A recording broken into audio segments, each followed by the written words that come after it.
Okay, Frida, I think we can start. Would you like to make the introductions? Yes. Okay, thank you very much. Today we are very lucky because we have a lot of guests. We have special guests with us today. We have the Chief of Mission of Ghana, Sylvia Lopez. We have the Chief of Mission of Netherlands, Antonio. We have some colleagues of Dolin. We have the deputy, because he just joined from the Ghana embassy, yes. The deputy chief. Head of mission. Yes. Yeah, sorry, but I think Doreen will make a better introduction. But my name is Frida Tarangwe, and I am the founder of Zedi Circle. And we've been collaborating with IOM on this program. I've already met a lot of you. And of course, our aim is to really make diaspora entrepreneurs have easy access to markets, especially setting up their businesses back in their countries, as well as good access to financing, which is always a major issue. So Zedi Circle is an entrepreneurship and financing platform, and it uses crowdfunding to help fund these businesses. So I'll be your moderator for the day. So maybe before I give it to Doreen, the first rule that we are going to have is that everybody is muted.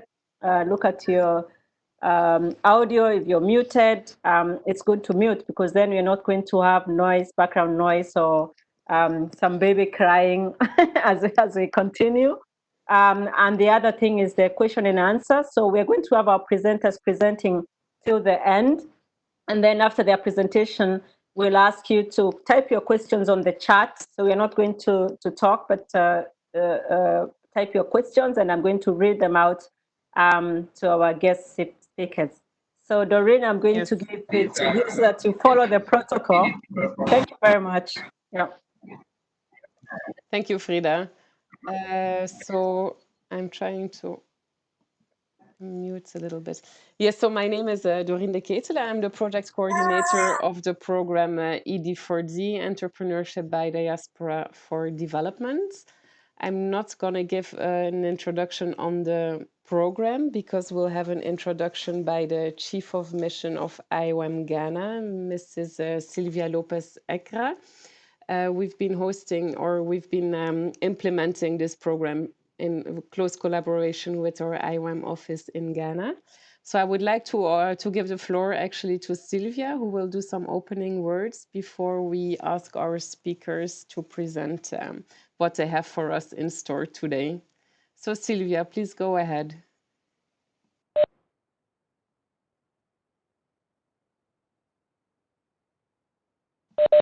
Thank you very much, Dorian, and thank you very much, Frida. I hope you can hear me well. It was quite shaky when Frida was talking, so crossing fingers that we go through my introduction with good internet. But I would like to welcome everybody very, very warmly to this webinar. I think the official title is Webinar on Financing for Diaspora Entrepreneurs in Ghana. So we are looking very much to have a productive conversation with everybody this afternoon. But I would also want to say a few words about diaspora and the importance of diaspora. First, for me, I have to say that when I started my career with IOM 18 years ago, so that's quite a long time, my first position was to work on diaspora. We had that program that was called Migration for Development in Africa. And the idea was really to engage the diaspora in various countries through transfer of skills and other activities to support the development of their countries. And when it comes to IOM Ghana more specifically, and I'm sharing this brief introductory remarks also on behalf of my colleague Antonio Polosa from IOM in the Netherlands, the Chief of Mission. He was posted here as well, so he knows the history of the office very well as well. in 1987, when we opened IOM Ghana here in Accra, it was also to implement a diaspora project. So diaspora is in our DNA. We've been doing it all these years. We have a passion for it, and throughout the years, we've been evolving from the transfer of skills to then look into remittances, and then looking into remittances has also led us to go into diaspora investment. So we've been focusing on this, and as Doriana said, I think you are all very familiar with this project by now, so I'm not going to go into the details. But to say that remittances and diaspora investment are very much related. And we've done research here in Ghana, and we have seen that in the country, there is a massive influx of remittances. Actually, Ghana is the second largest recipient of remittances in sub-Saharan Africa after Nigeria. And remittances are doing a lot for the country. But what we see is also that those remittances are mainly used for education, for food, for health, which is extremely important for human capital development. But very little is being injected in the economy proper. So we need to balance those use of remittances. And diaspora investment is one way of doing that. And many countries in the world have now recognized the importance of diaspora investment, and that recognition and putting a value on diaspora investment is, of course, the very first step. And I have to say that here in Ghana, definitely from the government of Ghana's side, a premium has been placed on the diaspora. An office for diaspora affairs was created in 2012 within the Ministry of Foreign Affairs, and IOM was there with the ministry from day one.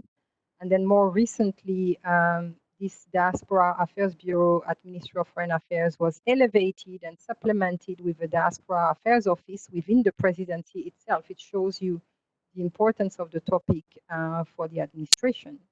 And Ghana has been working on a diaspora engagement policy, which should be, I hope, launched very soon. I met the director a couple of days ago, and they're working very hard at it. And I think all this is going in the direction of creating a space for the diaspora to engage. And there is also now, most recently, has been the work on entrepreneurship, and the fact that Ghana is working on a national entrepreneurship policy.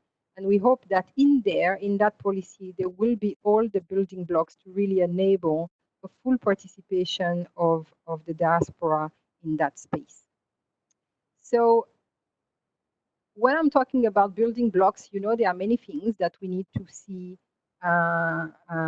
for diaspora to be able to engage fully. But I have in mind access to information, which the embassies and the foreign missions are doing a lot about. So kudos to our colleague from the Ghanaian embassy in the Netherlands. It's really a pleasure to have you here this afternoon. We have our colleagues, of course, from the two bureaus that I mentioned, and we have a long-standing partnership with them. But we need more than access to information, access to training. We need access to investment and funds. We need access to good infrastructure. So today we are focusing on the issue of access to funds. I am not going to talk about it myself because I am absolutely not an expert, but we have experts on this webinar. So I would like to thank them very much, Franklin Owusu and Kelda Okansi, for joining us and really sharing their expertise and their knowledge with our diaspora entrepreneurs. So to those diaspora entrepreneurs, I want to say that we're very excited that you've made it. I think there were a lot of applications, and the selection was quite tough because we really want to make sure that we have the right pool of people for this first pilot project. We've been selecting with the Ghana Investment Promotion Center, and really the partnership with this institution has been great as well. So out of these 20, and you really are trying to go into a lot of sectors, agriculture, entertainment. I had a list from Eric, food processing, energy, waste management. These are all areas that are critical at the moment for the development of Ghana. Connect that with the priorities and the aspirations of Ghana Beyond Aid and what the government has in mind for development of the country, you see that the match is quite good. So that's very exciting. We also hope that the go and see visits that have been planned as part of the activities also will take place despite COVID. A lot of things have been a little bit disturbed with this pandemic that has taken over the world, but we will find a way. So I'm wishing all of you a very informative, very instructive, and I also hope very interactive and engaging webinar. I hope that you leave the webinar with more clarity, more information about how you can access funds for all these fantastic entrepreneurship ideas that you have. And we look forward to be able to tell a good story. I think there is a lot of inspiration that can come out from what you will do that will inspire other people in the diaspora to join, other people, and we've seen it, reverse migration as it's sometimes called. In the recent past, we have seen so many young Ghanaians come from all over Europe and the US coming back to Ghana, and they want to participate and they want to contribute, and we know it's not easy. The environment is not necessarily conducive all the time, but a lot of things have happened, a lot of things have been put in place. This is the right time. So we're excited to be side by side with you, and we're excited to accompany you on your journey. We look forward to the private sector also coming on. A big thank you to the government of the Netherlands and the embassy here also for the active engagement in the project. And we are looking forward to seeing this to fruition. So thank you very much, Dorian. I'm handing the floor back to you or to Frida, I'm not too sure. And I'm looking forward to also learning with you all this afternoon. I will switch off my camera now just because my internet worked, but I don't want to push it too much. Thank you. Thank you very much, Sylvia, for wonderful opening remarks. I think it's really encouraging to hear as a diaspora. I'm also a diaspora, that we are in your DNA, and that's what gives hope to all these entrepreneurs present here today. So without wasting more time, I am going to go directly to Franklin Owusu. Franklin is the Director of Business Support at the National Entrepreneurship and Innovation Plan in the Office of the President of Ghana. And we're very honored to have you here, Franklin. Can you hear me? Yes, I can hear you. Yes, so I want to give the floor to you. Apart from saying your name and your job title, please could you introduce yourself and then go straight to the presentation. Thank you very much. All right. As she said, my name is Franklin Owusu Kakari, the Director of Business Support, and I'm an entrepreneur myself, and I've been in the space for quite some time. And we've seen what startups go through when they want to set up their own business. And so it's been an exciting journey working with the NEIP, and we are always ready to share whatever we have.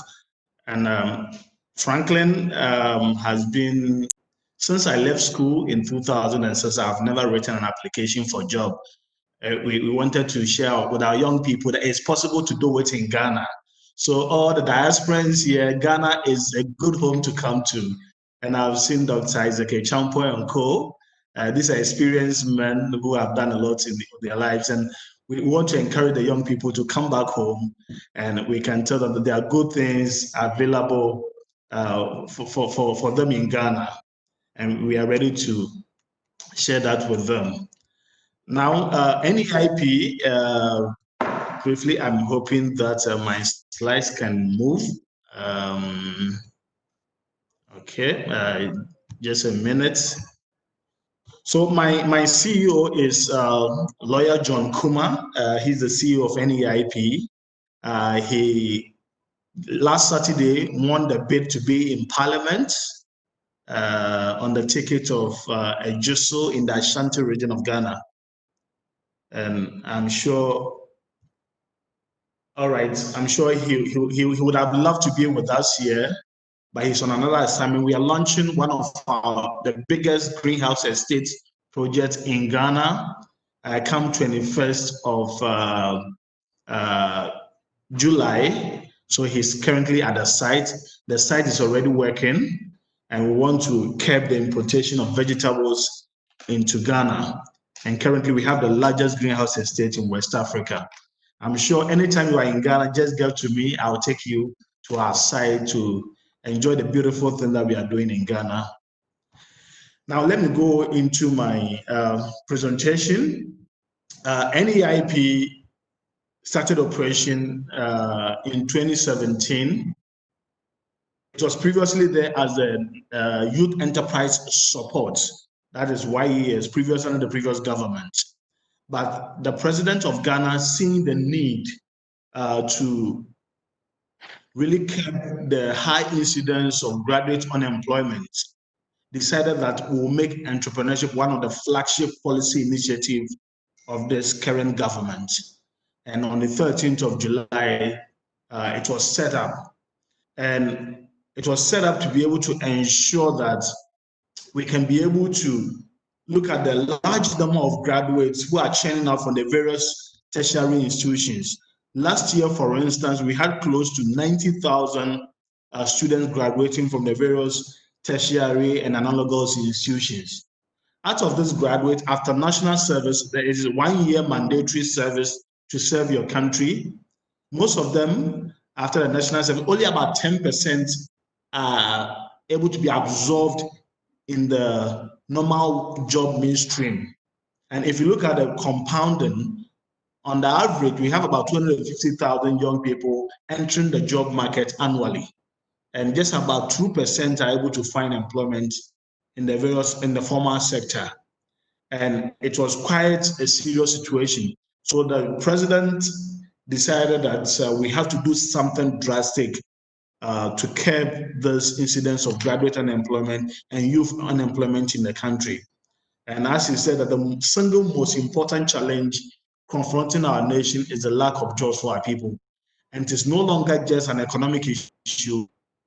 Our president saw it as a national security threat if we don't do anything about it. So that's in order for us to solve the problem, we needed to tackle it. And that's why the president designed that NEIP should come into being. So NEIP is there to ensure that, number one, we become the enabler of the entrepreneurship ecosystem in Ghana. Number two, to provide key policy framework for the development of entrepreneurship in Ghana. And within the 2018-2019 budget, we ensure that one of the key policy enshrined was the fact that if you are 18 to 35 in Ghana, and you have a startup or small or medium scale business, you can enjoy a tax holiday between 3 to 5 years, corporate tax holiday between 3 to 5 years. And this was part of the policy framework to create the enabling environment for startups and small businesses owned by young people to flourish.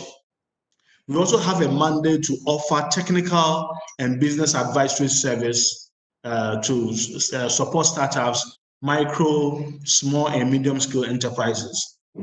We also, apart from that, we also offer seed capital support. And I can tell you within the last 3 years, we have trained 19,000 small and micro businesses and even early stage businesses, idea stage businesses. We've trained 19,000 of such entrepreneurs. And out of the 19,000, we've supported about 4,350 with seed capital ranging from $2,000 to $10,000 to $20,000 on average, $2,000 to $20,000. This is the kind of support we've given to young people. So at least there's some form of funding available that we are giving, and this is not a grant.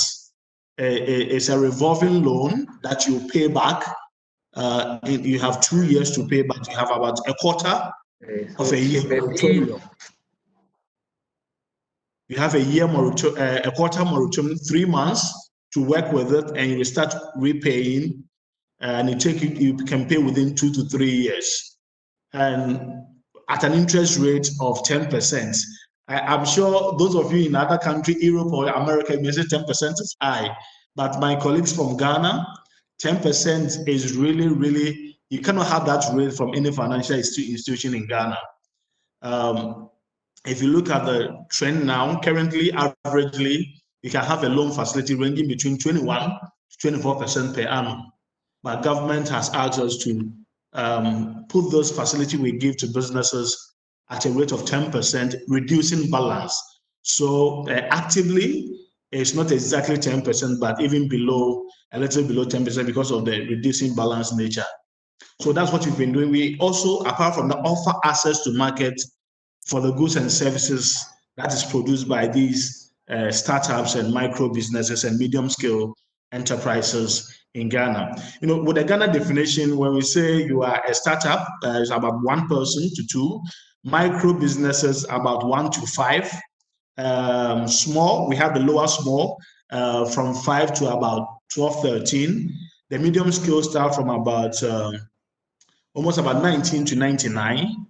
And the large scale is from 100 and above in terms of staff strength. So these are all businesses that NEIP is able to consider as part of our support and technical support. So we sit in the middle as an enabling, as the enabler of the Ghanaian ecosystem, linking the various components, the financial institutions, the business development organization, the policy, providing policy support, association. We'll bring all together, and we have really started working, bringing the various key actors together so we can provide a very serene environment for businesses to really thrive and grow in Ghana, especially our friends in the diaspora who want to come and when they come, they don't know where to go. We have a desk in our office here that takes care of people coming from the diaspora. When you come, we'll be able to lead you through whatever you want to do. And as part of the presentation, I'll share with you some of the steps that when you get to Ghana, you want to start a business here, you need to go through.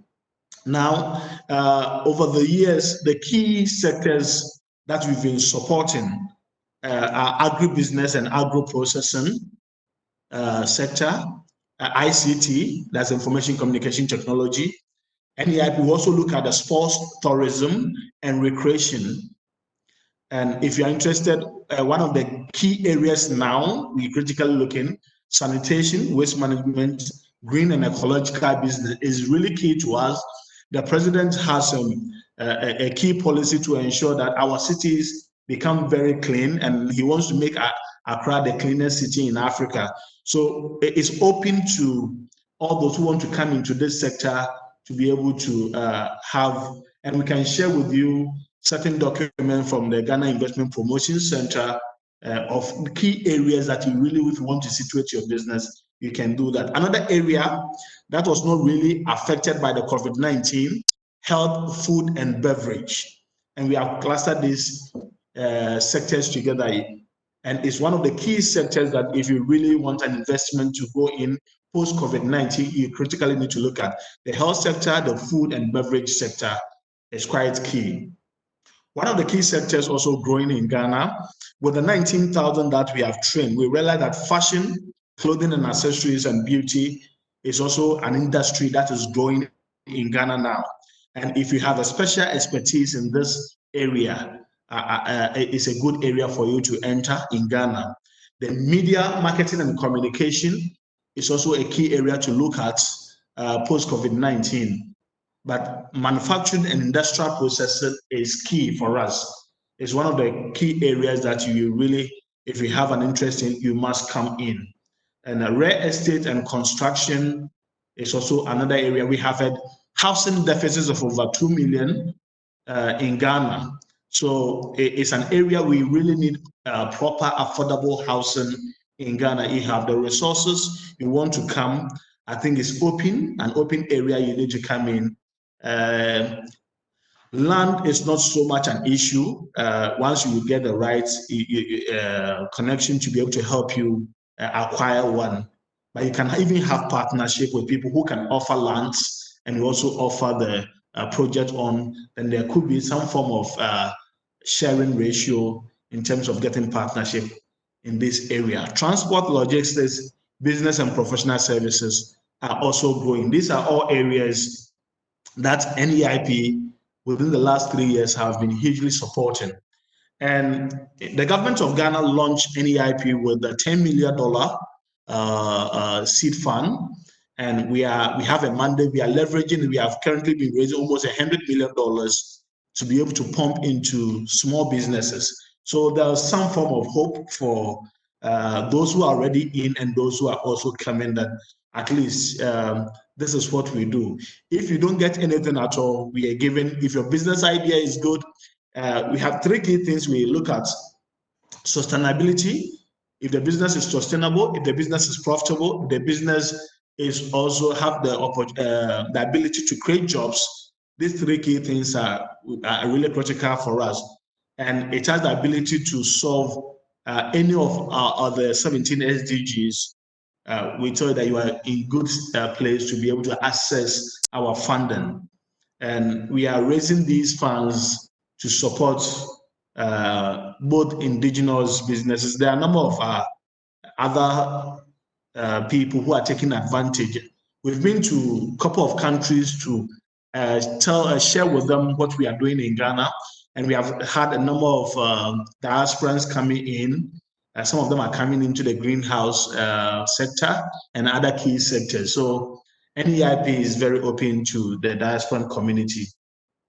And we can assure you that it is not business as usual. Now we have a full-blown entrepreneurship policy that has been approved by cabinet, and we've started implementing. So there's a full policy to guide your operation in the country, and you can be sure that you have the peace of mind to be able to have this going for you. Our president said that those who set up businesses must succeed for them to create wealth and employ more people. This is the surest way to turn our beloved country fortunes around. This is the words of our president. And that's what NEIP has situated itself to be able to help people who set up businesses in Ghana to succeed and create wealth and help others to be able to help our country turn around. I have a short video for us to be able to look at what is currently happening from 2018, 2019, how our country looked like. I'm sure the video should play. Okay, just a minute.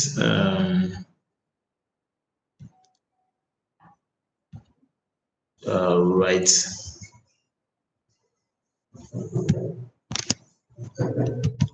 Okay, so I was trying to share this video, but it seems the video is supposed to play automatically, but it's not playing. So what the video was to share with us within the last couple of years, how our economy has been able to turn around, and how we believe that it can be able to make meaningful benefit for anyone who invests in our country. Ghana now is one of the best destinations for investment in West Africa. And if you invest in Ghana, the mobile, now we run the best interoperability in the country, where you can easily switch funds between. Okay, so you can share the video for me. Yes. All right, you can share the video. Sorry to interrupt, Franklin, but I just tested in the PowerPoint presentation and it should work. So let me try to share screen. Okay. All right.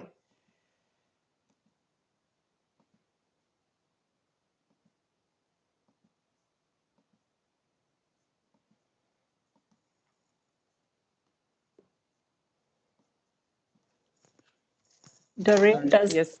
does Franklin should Franklin stop sharing the video, the screen, so that you can do?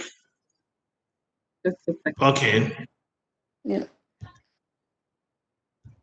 I've already shared a video with, so let's try if it should work.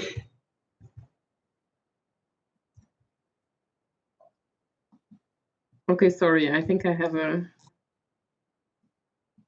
small problem. Yep, let's try.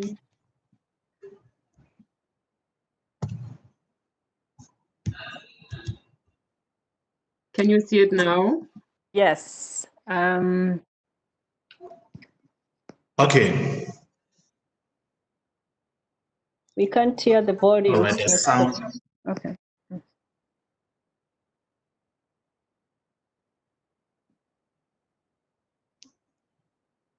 Doreen, the sound? Yes, the sound is on maximum. Oh, okay. Oh no.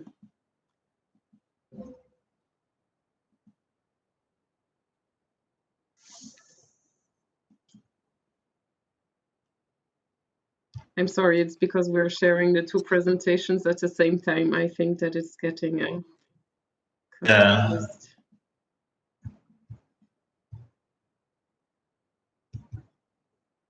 Or maybe, Doreen, we can proceed, and at the end of it, you can share who finishes this presentation. I think that will be more.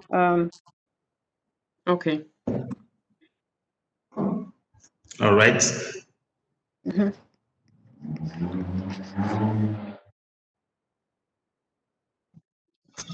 Okay, so what we do is to ensure that the economy is open for people to invest in. Now, with NEIP, what we have done to open up in terms of our training, we have various incubation centers across the country that we are in partnership with. Currently, we work with about 80 incubation and acceleration hubs across the country, almost in all the 16 regions of Ghana. We have partner hubs that train these applicants for us. And once you come into our program, you have 3 years to exit. Within the 3 years, we do a lot of the training, the business advisory services, the post activities to ensure that the funding that we have injected into your business will not go wasted. So we are in line with you, and we visit you regularly to ensure that your business succeeds. And that has been a key thing that we've been doing over the years. Now, if you look at the scope down, Ghana is really opening up for investment. And if you look at agriculture, our investment packages are quite good. Okay, our investment packages are quite good. If you look at the incentives, even in agriculture, for example, I just did some analysis on poultry. So let me share example of poultry. If you're entering into the poultry business, for instance, you have duty and VAT exemptions on the importation of live poultry. Let's say you are bringing live birds like chicks, they would Netherlands to be able to grow in your poultry in Ghana. You have duty and VAT exemptions on the importation. But the plan of this government is that by 2023-24, we'll cut the importation of meat, chicken itself, because we want to grow our poultry sector. Now, Ghana does not import eggs. We have enough eggs to feed ourselves now, but we want to still grow because now NEIP, for instance, we are setting up a poultry processing center, which can kill and dress birds, about 5,000 birds per hour. And it means that we need to support more people to grow birds for us, the broilers and the layers for us. So, and you have 5 years tax holiday for the production of poultry, pigs, sheep, goats, fish, etc., all the livestock. If you go into it, you have 5 years tax holiday for you. Then you have 10 years tax holiday for the production of cattle. You have 10 years tax holiday for the production of cattle. Then you have duty exemptions on plant and machinery equipment for processing or manufacturing directly in agro processing. If you are bringing in any plant or machinery equipment, you have duty exemptions. Then there's an automatic immigrant quota, that is, work and resident permits are also automatically given once you set out that this is what you want to do.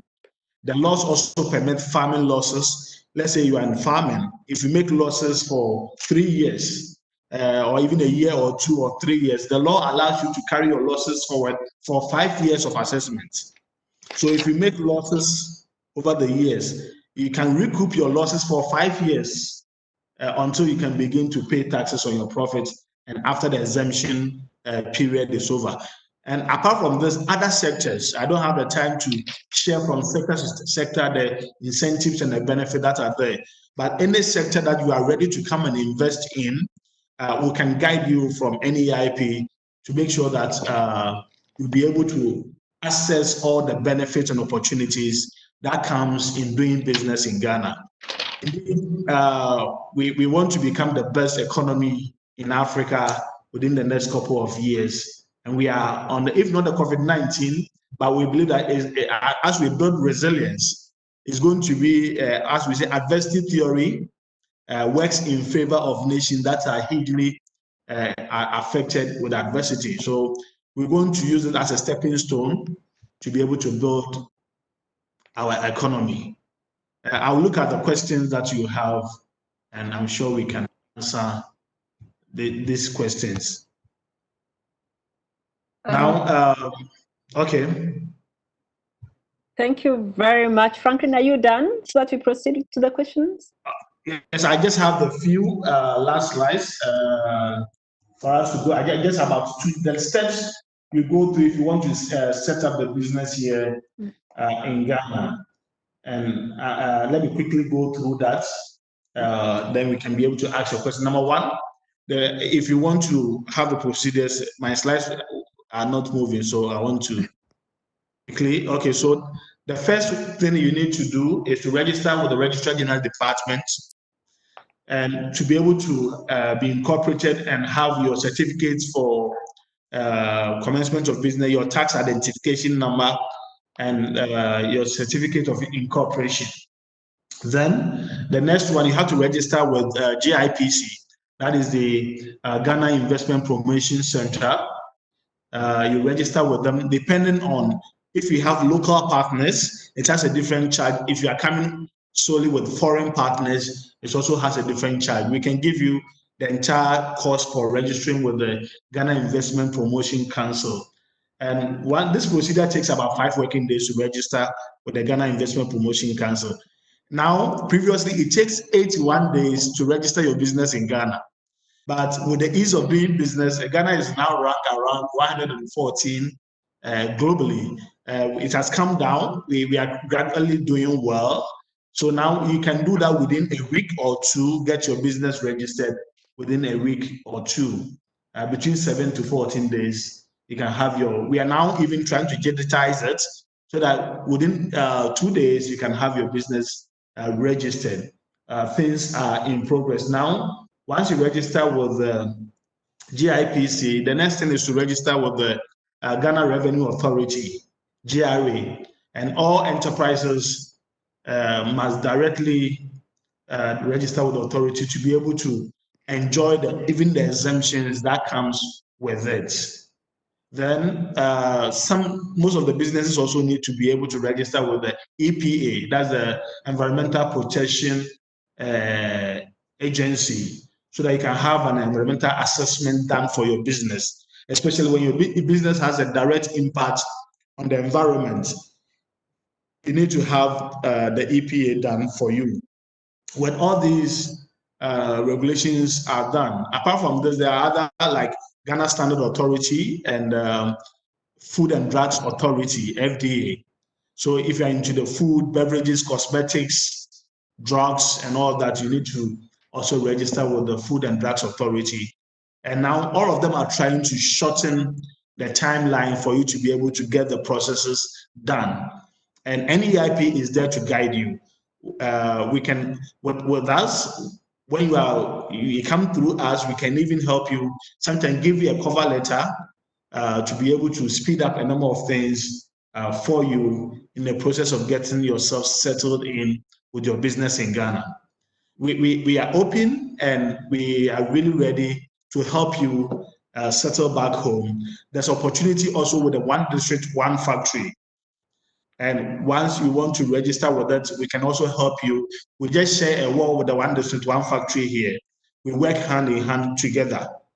So if you want to be on the one district, one factory project, NEIP together with 1D, 1F can guide you to be able to also settle in that line. So these and many more are some of the things. I'll be ready for your questions and other things that we can be able to add up. Thank you very much for your time. Thank you very much, Franklin. I think it was very crystal clear. We are very happy with what you're doing, especially we realize that you can give really funding to the also diaspora entrepreneurs at 10%. You have tax holidays for startups, 3 to 5 years tax holidays. You have tax exemptions for some sectors, especially in agriculture. You've given us a background on registering the businesses. And of course, all the resources. So thank you very much. And now we are going to move to the questions. But Doreen, I don't know if you can play the video yet, or we have to continue to the Q&A. I think I can try, but then I think Franklin will have to stop sharing his presentation, and then probably it will be easier from my side. So let's try that. I'm sorry for before. Yes, there's always some technical things. But let's try to move then. If I share, can you see that? Yes.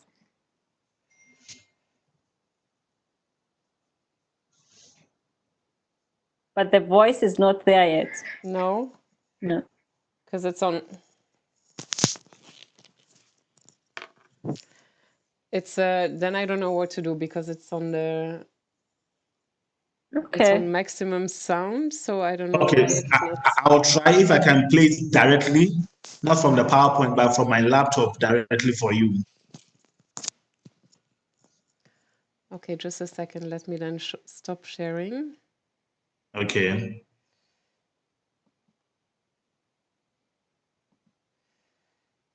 Yes. Okay, so let me quickly see if I can play directly from my.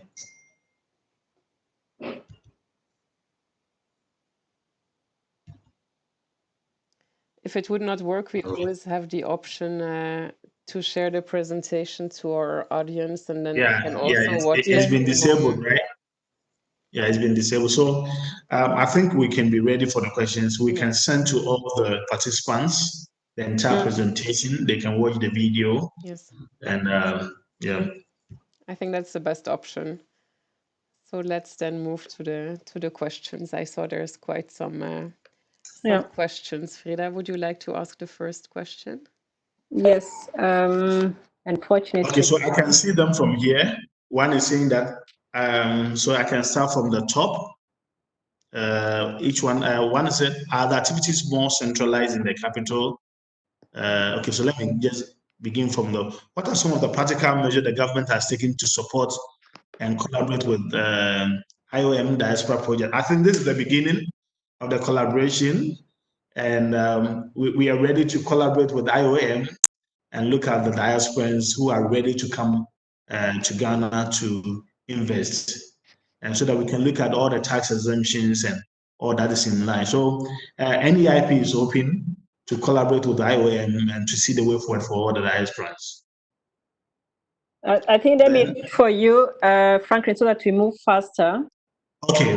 Yes. And the next question is, you've talked about partnerships. The other one is what the measures the government has to encourage partnerships. But I think you'll repeat again about the tax incentives. But maybe you can talk about it. What they are doing to encourage the partnerships. Yes, from our where we said NEIP, what we are asking, the last time, for instance, we're trying to get a number of diasporans to collaborate with Ghanaian businesses. You know, previously there have been that mistrust. You know, you collaborate with the local business person and they either cheat you out or they mess up the business. So what we do is that we don't want to leave you to battle with that line. So we can be able to create that, help you nurture that partnership. So it becomes very professional with the NEIP sitting in the middle to ensure that that kind of collaboration really works to the advantage of both the diaspora and the local investor as well. So we are hoping there are a number of young businesses that are amazing that if you really want to partner them or invest in, we'll be ready to share them with you in the area of IT, in the area of agri-processing, in the area of renewable energy, tourism, all these areas. We have great businesses by local young people, and if you want to invest in them, we can be able to let them share their details with you. And if you're interested, we can guide that kind of collaboration. Thank you, Franklin. And the next question is, how is the duty exemption done? This is somebody who has healthcare equipment to bring to Ghana.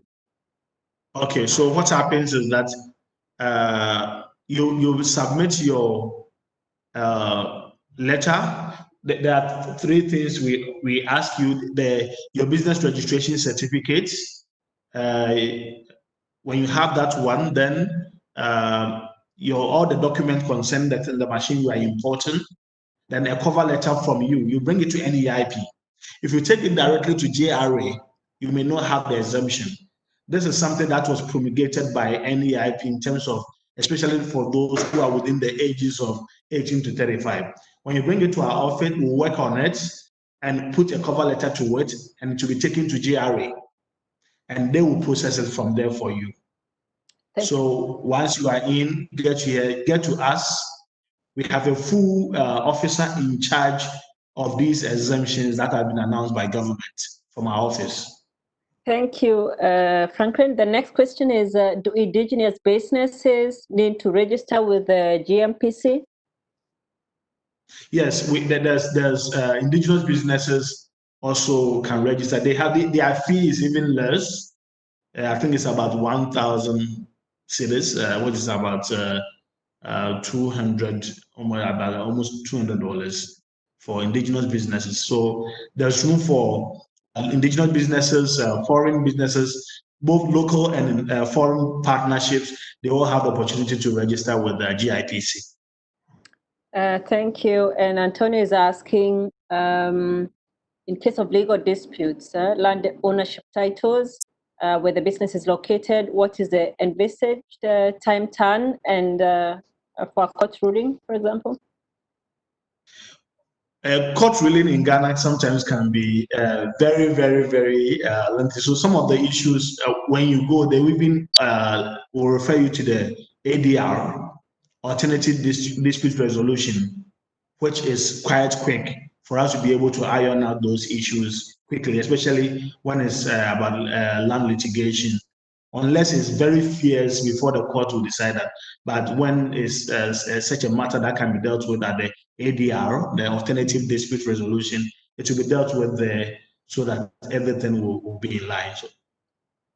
Thank you very much. And the other question is, what are the factors taken into consideration before reviewing diaspora business application? And this is in terms of course, are they disadvantaged compared to the local people, or how does it work? What we do is that in order to motivate those who are here, large quota is for the local people. Then we reserve certain percentage for the diasporans. We want to be sure that you are really coming home or your business is being situated in Ghana. Okay, there are some who will apply, but you can see that they are not really ready to come in the next couple of years. They are looking at the next 3 years. So we want to see how urgent you are ready to come home or your business is ready to begin. If you are starting in the next couple of years, you have more advantage than somebody who will be starting in 2 years or 3 years later. So we give opportunity to. Last year, our presidential pitch, the number 4, was a diaspora in UK. She applied all the way from UK. She was part of the top 4. She won the presidential pitch, and she has started working here, and her business is doing very well in Ghana. Thank you very much. And while at it, I would like to ask, this is my own question, because you realize some of the diaspora living here in Europe could be having maybe dual citizenship, or they are even just, for example, EU citizens or Netherlands citizen. How does this work then? How do you require them to prove that they're really committed to Ghana to come? Yes, we just want you to be committed. Now we even have, even with the one district, one factory, we have a number of foreigners who come to us that they want to go through the program. And we allow them because, first of all, they are situating their factories in communities that are in Ghana here. They are employing, creating employment for the people. One of such factory was a production of soya milk, and we help them set up fully. Now they are enjoying some exemptions on duties and all that, and a number of things. And now they've created close to 45 jobs for the indigenous. So whether you are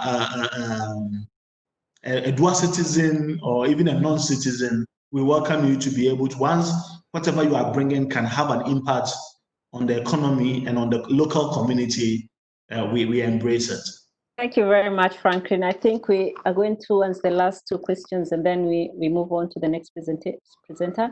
So Ariana from UNCDF is asking, of course, they started, UNCDF started a partnership with SNV in implementing a green project in Ashanti region in the western parts, funded by the EU. And under this program, they are testing crowdfunding platforms as innovative way to support local entrepreneurs. And they're asking, would you be interested to direct your entrepreneurs to such platforms? We'll be glad. We'll be glad. We have a number of entrepreneurs who are now leaving the startup phase to the acceleration phase. So we need to inject more capital into their businesses. So we've been approached by a number of crowdfunding agencies and a number of venture capital funds. So we have introduced a number of our businesses. Now, once you get into any IP program, you are there for life. So we have a database of all the businesses that have come through our program. So, and when we hear of any funding opportunity, we'll link them up to access and grow their businesses. So we'll sit with the crowdfunding and direct our entrepreneurs to access it. Once they will have a good deal. Thank you very much. Change. Okay. And one of the questions that we skipped, I think, because if people type wrong questions, then some disappear for me. And that question is because we're in an election year, in an election period. What happens if the current government loses power, or we have a new change of government? Does it affect your business at NAPE? It's a very good question. And most Africans, when there's a change of power, but Ghana has, by God's grace, gone beyond these. And that is why we've put together the entrepreneurship policy, so that there's that level of sustainability for our programs. And most of the training and all that is done with the private sector. So all the incubation hubs we work with are all private sector. And these people are not changed by a change of government. And right now, the entrepreneurship policy is trying to ensure that there's a legislative instrument backing our activities. So a change of government does not change the activities that any IP does or affect the business that you run in Ghana. Thank you very much, Franklin. Join me in thanking Franklin for a very wonderful presentation. I think it has shed a lot of light, and I think, of course, there are a lot of questions, especially when you're in diaspora, that you really don't know where to start when you come back to your country. And so thank you very much, Franklin. We will still thank you officially. I don't know how to thank you, but thank you very much. Thank you. Yeah, because yes, thank you. I hope you'll stay with us. Feel free to stay with us. I will stay with you. Thank you very much. And you're going on to the next presenter. Our next speaker is Kelda Okenze from EcoBack. She's the relationship manager. And I think also she's the right person to tell us, especially when it comes to diaspora clientele. Kelda, are you here with us? Yes, I am. Good afternoon, and thank you very much for this opportunity. Okay, welcome. Okay. And as Frida said, my name is Keldo Kanse. I am a relationship manager with the commercial banking department at EcoBank. Okay. And I'm here to, I was wondering if you could share my slide. I Oh, think Doreen has Doreen, the yes, slide. Yeah. Doreen can. Great. Okay, so I'm here to give a brief presentation on some of the products and services we have available to support Ghanaian diaspora entrepreneurs. Okay, so as a diasporan entrepreneur looking to set up in Ghana or in Africa, I believe EcoBank is well positioned to support and promote the growth of your business. This is because when it comes to branch networking, EcoBank has presence in 36 African countries and also representative offices in New York, Paris, Johannesburg, Addis Ababa, and all of these offices are positioned to facilitate your business. EcoBank, unlike some other banks that could be specializing in investment banking or consumer banking, is a full service bank. It's a full service bank that provides wholesale, retail, investment, and transaction banking services to its clientele. To ensure that our services also meet the needs of our unique clients, service delivery is administered through three business units: the consumer sector, the commercial banking, and then the corporate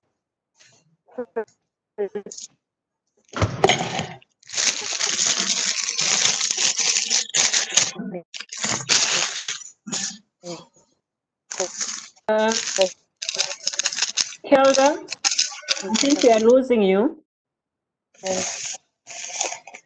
wing. That's time. I just got a notification. Yes, to turn off my self video to save bandwidth. Yeah. Are we okay? I think it's getting better. I just got a notification on the screen saying I had to turn off the. Okay. So I've turned off the video. So I think Okay, the thank you. bandwidth is better to facilitate the presentation. Okay. Yeah. So as a diasporan entrepreneur, the first step to establishing a relationship with EcoBank is opening an account. The EcoBank current account is designed to meet your needs as a business or going concern. It provides the option of opening a local Ghana CD account, a local dollar account, and a foreign dollar account, all to facilitate your operation. And as a growing business, we understand that cost savings is critical. And as such, the commercial banking SME current account has a low monthly account maintenance fee of 48 Ghana cedis with no COT charge. Now, COT is cost of turnover, commission on turnover charge, which some banks charge, or looking at the turnovers running through your account on a monthly basis. But at EcoBank, we do not charge that. Okay, so after this presentation, I'll share the various account opening requirements with Doreen so she can share with the group.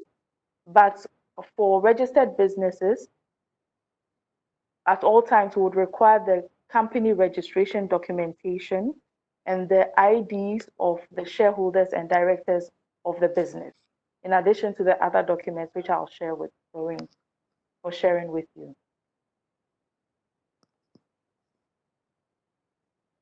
Doreen, hello? Yes. Okay, so we are on slide 3. I see you've moved, yes.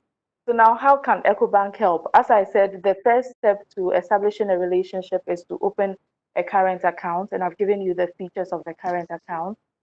So the other ways or other products and services that EcoBank has to support your business are our payment and account monitoring solutions. These aim to ensure that you are able to operate effectively as a business by giving you real-time access to your account balances and account statements, and also enabling you to perform basic transactions or even complex transactions from the comfort of your office, wherever it may be across the world. Our internet banking platform, which is OmniLife, facilitates this. Okay. We also have collection solutions. As a business, when you make sales, you need to collect. And now we're moving towards digital collections, encouraging cashless and cashlight operations. Our collection solutions aim at making your payments by your customers hassle-free. I'll go through a few of our collection solutions currently available. We have web acquiring, which enables your customers to make payments online on your website. We also have the point of sale, which enables customers make payments through cards, Visa and MasterCard. And then we have the GHQR, or the quick response code, which is now being rolled out by the Ghana Interbank Payment Settlement System and will facilitate payments across banks, regardless of where your account is domiciled. With the GHQR, a customer visiting your shop can just scan and make a payment. We also have the Pay with payment solution, which allows for payments via mobile money across network. We also have the brick and mortar branches with 67 branches scattered across the country, as well as over 1,000 agencies across the length and breadth of Ghana. You can just walk into a branch or an agency to make a payment as a form of payment solution or collection solution, sorry. For businesses in the retail and service sectors, example, the greengrocer shop and pharmacies, we have the Digi Banking Pack, which is designed to combine all the relevant products and services. That's a current account, a business savings account. Now, ideally, a registered business will not have access to a savings account. But for the Digi Banking account, we allow for businesses to have a savings account on which you're able to enjoy interest on your deposits or the cash in the account at given rates based on the volumes that are domiciled in the account.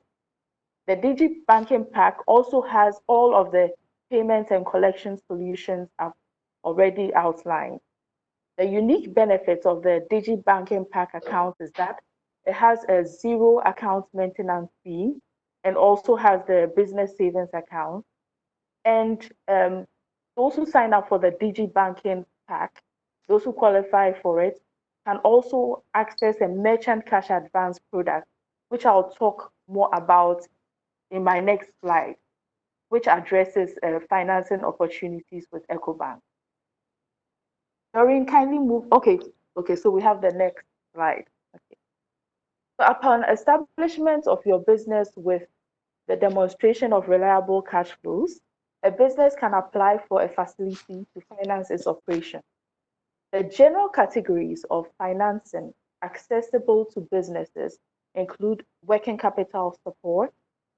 Now, a working capital support is a form of short-term financing for recurrent expenditure.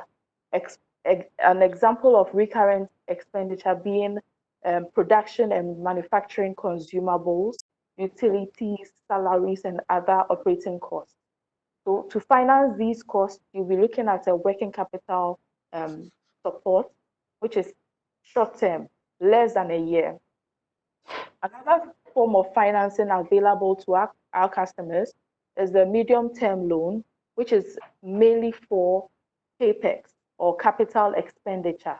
It can be in the form of asset financing for machinery and equipment and loans for expansion of operations. Example, building or buying a warehouse. These are usually from 2 to 3 years. And depending on your cash flows and your need, we can structure one that would fit your business.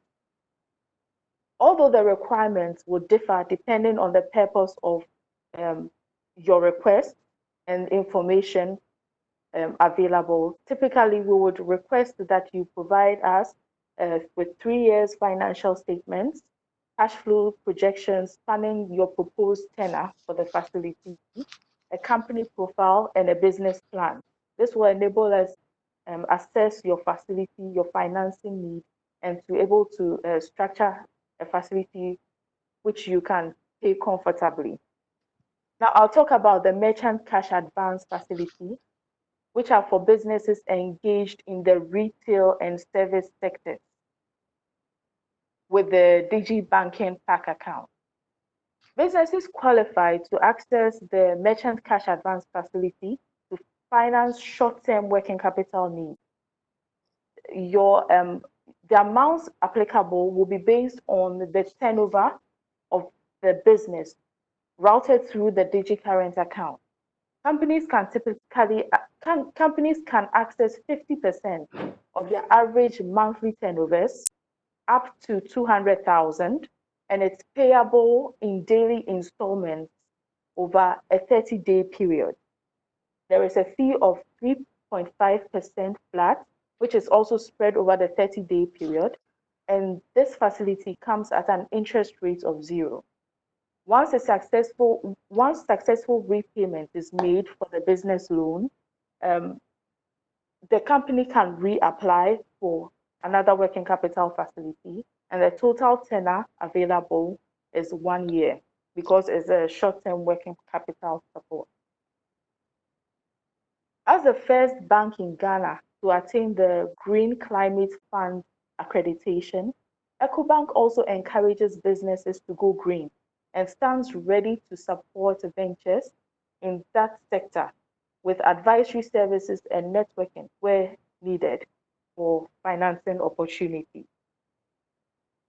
So I've come to the end of my presentation and I'm ready for questions if you have any. Thank you very much, Kilda. Well, in summary, at least you know how to open a bank account at EcoBank to create the customer relationship. They need to know you. They need to see you're banking with them. And they can provide you with financing for working capital, capital expenditure, or cash advance. And now I will go to the Q&A questions. I can't see any questions yet, but someone is asking, Eric is asking, is there a diaspora account with EcoBank? Yes, we have a diaspora account and we have a team dedicated to meeting the needs of our diasporan clients.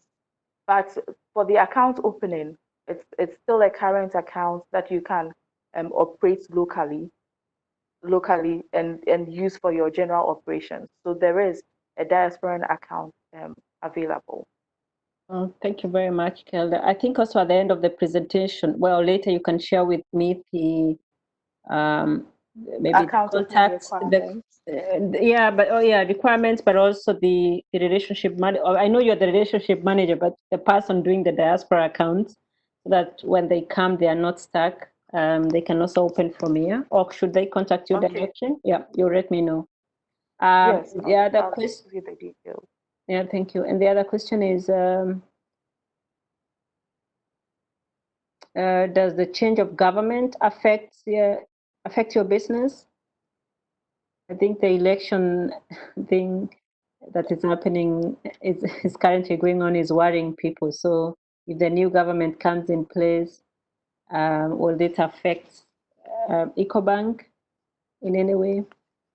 No, EcoBank's operations is not affected by changes in government, as we are regulated by the Bank of Ghana. So the change of government doesn't affect our operations.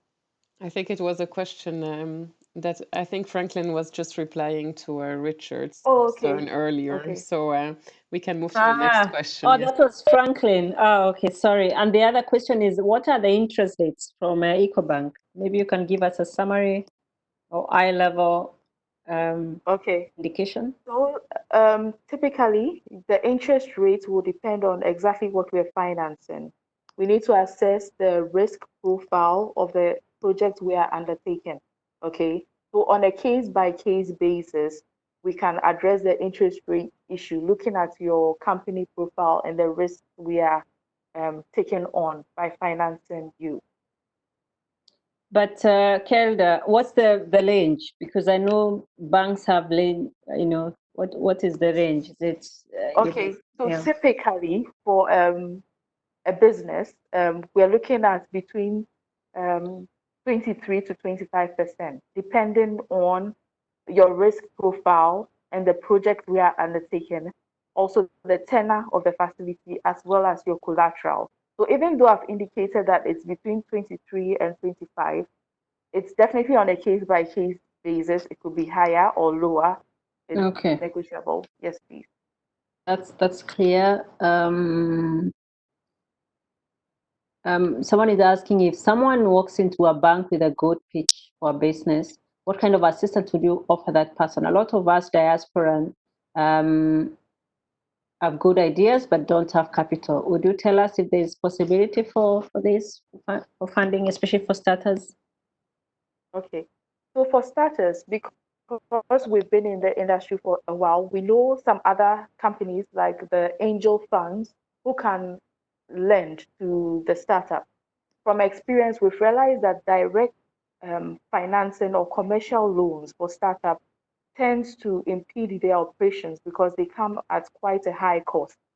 We can provide advisory and support services and also give you the networking you will require in order to finance your operations, because usually commercial loans are not a very good option for startup. However, as I said, it's on a case by case basis. There could be a startup who is doing a contract and the cash flows are quite ring fenced. We can look at that, but typically for startups, we would give advisory services and networking networking opportunities. However, on a case by case basis, depending on your business and exactly what you need the financing for, we could consider. Thank you very much for that. And I think the next question is related, because they're asking if startups qualify for financing at EcoBank. Is it this? Are we repeating, or it's the same thing? Yeah. I think it's the same answer for that question as well. Yes. Okay. The other thing is, are all startups considered risky, high risk? I think that's also related to the to the previous question. I think all questions are related to startups, because a lot of our audience are having startups, although some have scale ups. But that's why all the questions are related to this. But even as a startup, you definitely need banking services, and we have the expertise required to support startups. It may not be direct financing, but we have what it takes to guide you on your step. We also have the platforms to support your operations. So even as a startup, do not hesitate to contact us to begin a relationship, because you may be a startup today, but 2-3 years down the line, you'll no longer be a startup, and then EcoBank will be there to finance you if need be. Yeah. Okay, I can see no more questions. But there is one coming in, and it's a banking question. Before 2016, how many banks did Ghana have, and how many of them are still in operation? Fast forward 2020. Can you give us any figures if you have this? Okay, so I can refer you to the Bank of Ghana website where they have all that information, and it's available to the general public, so you can. And some actually, this is Doreen. What are the advantages of EcoBank as Pan-African? Okay, so as I said in I think the slide number 2, as being Pan-African with branches open in 36 African countries, being in a relationship with an affiliate, say if you are in a relationship with EcoBank Ghana and you need to set up in EcoBank Nigeria, we stand in a position to sort of give recommendation that we know this account and the account is operating well.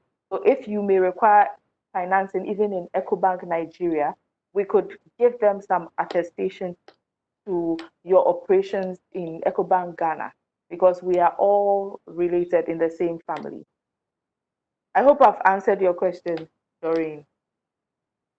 If I need to explain further. No, I think that's fine. I was also asking the Yes, because question we are all because I think networked and we work together. okay, because I also think a lot of the businesses they also see it not only on a local or national scale, but also on a regional scale in terms of exports, and so that's why I was asking the question. So thank you very much, Kilda. I think I have one comment of feedback that EcoBank should have a startup account that starts incurring charges after 6 months to encourage diaspora startups. Do you have one? Maybe you do.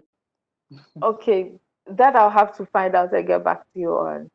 Okay, thank you very Yes. much. Okay. I think we are nearing towards the end of our webinar, but I think Franklin is still with us, so if you have a pressing question, but I know there are some people we did not recognize. Doreen, I saw Jack from PAM, Netherlands. Maybe Doreen, you can recognize him because he's been involved in the program for a long time. And Yes, anybody else, I yeah. didn't see. Yeah? I've seen him online, but maybe since we have a few minutes left, I wanted to ask if maybe the deputy of the Ghana embassy in the Netherlands would like to address a few words, because he's been involved in our project also since the beginning, I would say, and he's attended some of the events. Yeah. So I don't know, Mr. Idris, if you're still with us, if you have some encouraging words for our diaspora entrepreneurs. Yes, thank you very much, Doreen. I am glad to have joined in this session, but let me say that the Embassy of Ghana always sees the opportunity to express our gratitude to IOM and partners for the Diaspora Entrepreneur Program, in which Ghana and Ethiopia are participating. And let me particularly thank you and your partners for sustaining the activities of the program in these difficult times. And I wish to also commend all the speakers for the insightful presentation they have given us. I will say that I very much associate myself with the presentation of Mr. Franklin, also from NEIB. But I would also want to say that current situation of the pandemic has underscored the fact that Ghana needs to strengthen its economy in a way that will make the main participants, I'm talking of private sector, resilient when we are faced with crises like this. And as you know, the micro, small, and medium enterprises are an important segment of our economy. So they need to ensure that startups actually are able to sustain their businesses cannot be overemphasized. So we wish to commend the program and to say that we are always available to complement your efforts. We in Ghana Embassy are here with the diaspora, and the diaspora agenda of government has already been actually emphasized by Liz, your chief of mission in Ghana. So being here with them, the embassy will continue to play our important liaison role, and we'll keep sharing information with you. And I thank you very much. Thank you. We're always welcome to engage in meaningful collaboration with all partners. Thank you.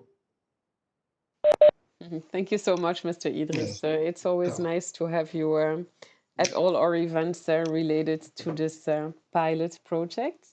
So, Frida, I don't know if you would like to say some final words, or should I go ahead?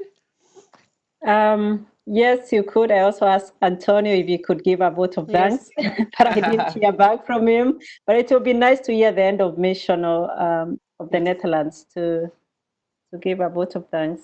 That's a good idea. Yeah. Thank you very much, Frida and Doreen. I think that we have heard a very inspiring and very useful comments and suggestions today, which can be definitely used for the best of the chances that the diaspora want to use in order to strengthen the economic opportunities back in Ghana. As some of you know, I did serve as a chief of mission in Ghana for almost 10 years in a period where, of course, there was a lot of changes and modifications in the society as well as in the institutional setup of the country. And although I never happened to have the chance to go back to see it myself with my own eyes, I continue to follow with much interest all the developments that have been happening back in the country ever since. And I must say that indeed I do share what Franklin has said at the beginning, that definitely Ghana is a very, very vibrant economy. And that is also the reason why it has been chosen and selected by so many international partners. And that also testified to the very successful relationship that the EcoBank has at regional level, as well as with many other partners beyond the region.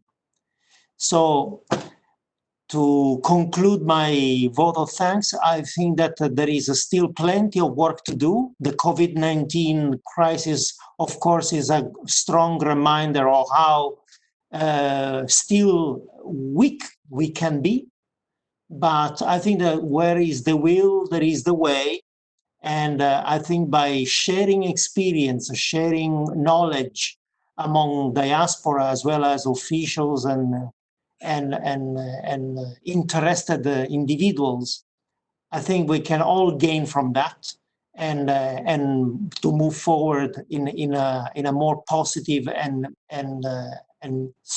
solid way, which is what ultimately we all want.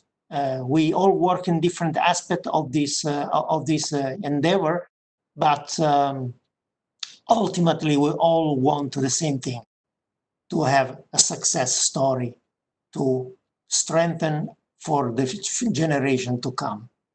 Thank you very much all for your time and for your patience. Thank you so much, Antonio. I appreciate it very much, and thank you very much again, Doreen, for having me today. Thank you for joining us, and thank you, everyone. I think we've come at the end of our session. I really want to thank all of the speakers today, especially Franklin and Kelda. I think it was very insightful, and some of the participants asked if we could share the presentation, and this, of course, is something that we automatically do with everyone who has registered.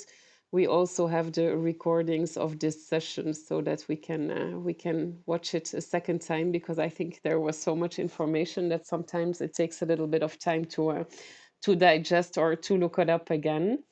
This is actually the last session for our Ghana entrepreneurs.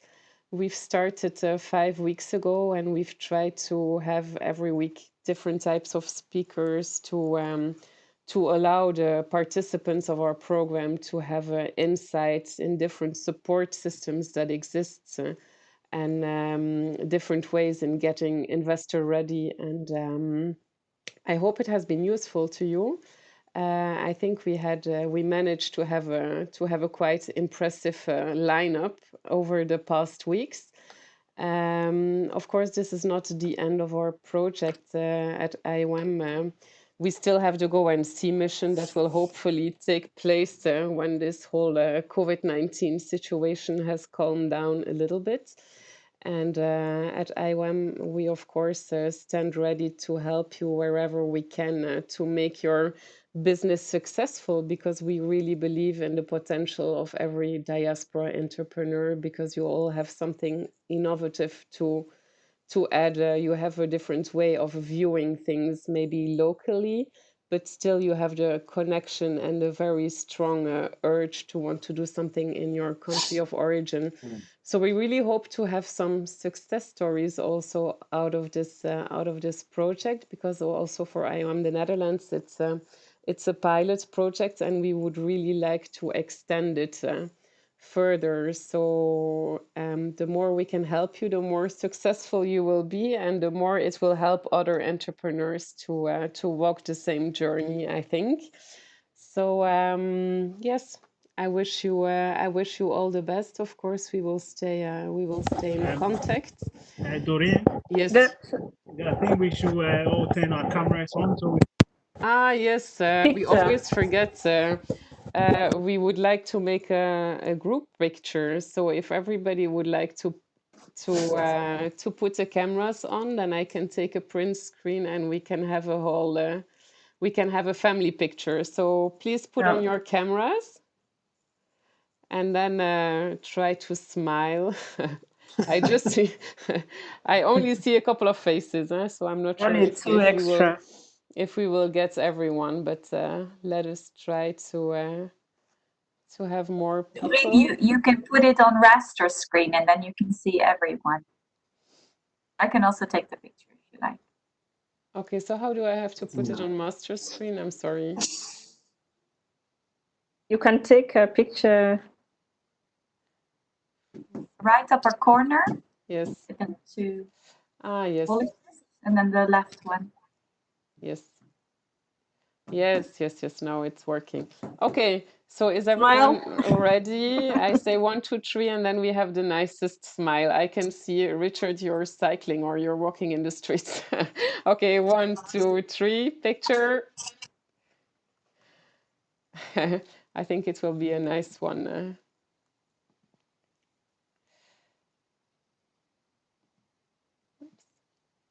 Yes, so it was successful. I don't know if somebody wants to share some last words before we officially close this session. Stay safe and stay healthy. Yes, that's the most important message. And also, thank you very much for joining us, everyone. You've been very patient. 5 weeks is not a joke. So attend webinars. From IOM Ghana, thank you to everyone, especially NEIP and the EcoBank. And we'll hope to carry on with the next steps. Thank you, everyone. Thank you. Have a nice day, everyone. Thank you so much, Frida. Thank you, Doreen. Bye. Thank you so much. Bye. Bye. Bye. Bye.